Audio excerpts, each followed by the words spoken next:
So good to see you, Anna.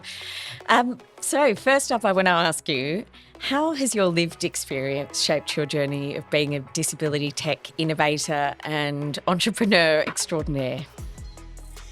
Oh, look, Kate, I think always lived experience makes you realize that you need to reach out to lots of other people with lived experience we don't ever want to be solving problems for people by imagining what that is like. So it's always been really important to me to be well into the community and talking to as many different people with different experiences to find out how we can solve different problems, if we can even solve different problems.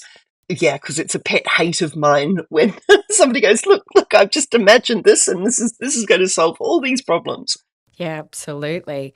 And I know with your own experience, do you want to tell us a bit more about that and how long into your own lived experience you came up with the idea for BindiMaps? So I was diagnosed, I have a very, very rare retinal condition, so rare that it doesn't really have a name, sort of has a name, but it's also very medical name, no nice little slang. And I was diagnosed when I was working as an academic and a consultant. So it was quite a long time ago. And at that time, when you're diagnosed with a retinal condition that should have already left me blind, I've got a brilliant surgeon, so I'm not blind yet. But you start having a look at what are all of the different assistive technologies that you could use, and I realised that with screen readers and all of those really cool things, I would still be able to do my job. The problem was always going to be, especially as an academic working in a very busy university in Sydney, how I was going to find, even if it was a lecture theatre that I had lectured in many, many times, how was I going to find it? Was I, going to have to wrangle some student to have to take me around? Or heaven forbid if the lecture theatre changed. So that was where I probably, no, not probably, I was desperately naive. And I was like, well, if one of the big mapping providers isn't going to solve this for me, I'm going to have a look to see whether we can solve it. And that started the journey. So how could startups in the disability tech space balance the tension between making a social impact and being commercially viable? Like, what strategies can founders use to achieve both? Because I know this is something that has been, you've achieved a lot of success already, and I know there's a lot more growth for you to go. Thanks, Kate. We battle with this all of the time, though. So, even at the beginning of this podcast, I said to you, yes, we started as the app for people who are blind or low vision, and now we're for everyone, because that's very much when you're trying to prove return on investment to a shareholder, a potential shareholder, or to a customer. Again, they go back to general use case, which I absolutely hate, because again, they just mean middle-aged white men, and it's not that general. But that's where the thinking is. I think that's great advice, thinking about how you can tap into those things, because that's super important to overcoming those barriers. I mean, are there other big barriers that you see for startups in the disability tech space? In terms of the barriers to them being able to scale and gain that broader recognition outside of just the disability tech world? Well, again, I can talk to my experience, and so often we get sort of talked down to as like we're the app for people who are blind. So yeah, that can be a bit of a barrier. There seems to be something that people they don't even realize sometimes that they're using assistive technology, like Siri. Siri wasn't designed for the middle-aged white male. Siri was designed originally as a piece of assistive technology.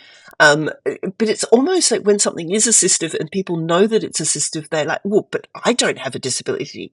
I don't want to use that, even though it could be, really useful. So yeah, I think my experience is that it is tough. It is tough to break away. And sometimes you need to be, when you're talking to certain people, very general in the way that you talk about things. And quite often I will talk about BindiMaps as just being an app that helps everyone find their way around.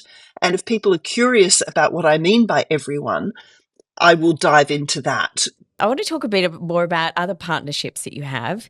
So, with your partnerships with like Australia Post and Ability Fest, how do you see these collaborations influencing other industries to prioritise accessibility? Well, again, like they're big names that are out there. So first, Australia Post as a reference customer has worked really well. We love working with Australia Post because the reality is those post offices that we are doing for them, they are tiny. So if you were sighted, you'd be going, what on earth and it's not there for people who are sighted. And Australia Post has made that commitment, that it's to help their customers who are blind or low vision to be able to independently. So Bindi is just a shortening for be independent. So to be able to independently find the express post envelopes.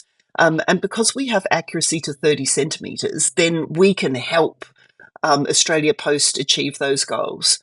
And how do you go about keeping things up to date? So you've got all these businesses, shopping centres, shops, Australia Post and events, but they go through major transformations or renovations sometimes. Did they keep you updated? And the reason I ask this is Angus, who's our producer of the podcast, was recently at Sunshine Coast Airport, and he was using this as an example that they've just been transformed. They've got BindiMaps there, but have you been updated on that experience? Oh, yeah, look, absolutely. So the way that we've structured our business model is that we sell to Sunshine Coast Airport. And then part of their subscription is that they have these updates. So the reason the Sunshine Coast Airport put BindiMaps in place was because they were doing all these renovations. They were getting these nasty Google reviews because people were getting lost all the time because, the Uber pickup was there and then it was there and then it was, you know, who knows where. So yeah, that's what we're doing. And because it's a tech solution, we can just update that in the background. It's not like we have to run around with 100 physical signs and replace them every time or move them. So yeah, it's one of the beauties of doing things as a digital product is to be able to update it.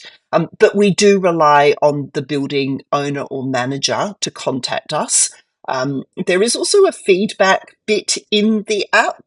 And we have occasionally had that where we've had users that have been very kind and going, hang on a moment, this shop's moved or it's different. And then we can contact the business and do the same sort of thing. Like, by the way, guys, we've had this bit of feedback that it's gone from being this to that, because maps are only as good as they're able to be updated.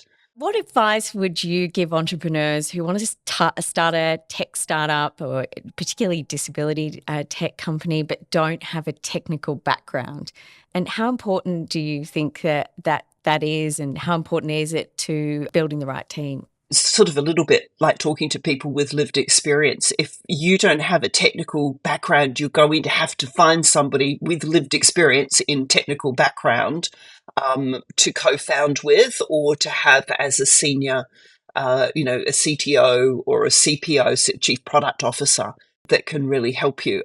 Finally, could you please leave our listeners with a remarkable insight about disability, technology and innovation? My big things is that if you design universal design, you're going to pick up way more people than the ones that you think that you're designing for.